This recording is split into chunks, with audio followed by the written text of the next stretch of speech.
Araw-araw, hindi lang milyong-milyong papremyo ang hatid ng PCSO sa sambayanang Pilipino. Milyong-milyong kawang-gawa din ang binabahagi nito sa ating mga kababayan.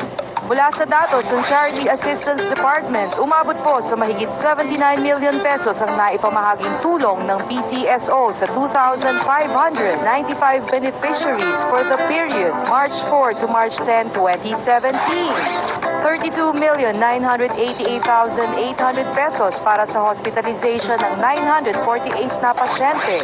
21,971,700 pesos para sa 491 na pasyente na nangailangan ng chemotherapy, cobalt brachytherapy, radiation at linear acceleration. 11,000 pesos naman para sa peritoneal and hemodialysis ng 2 patients at 24,885,200 pesos ang inilaan ng PCSO para sa 1,154 na pasyente na humingi ng tulong para sa iba pang uri ng serbisyo medikal. Ang puso ng PCSO ay para sa bawat Pilipinong nangangailangan. Hangad po namin dito sa PCSO ang maihatid ang tulong saan man sulok ng ating bansa. PCSO, pusong Pilipino, pusong panalo!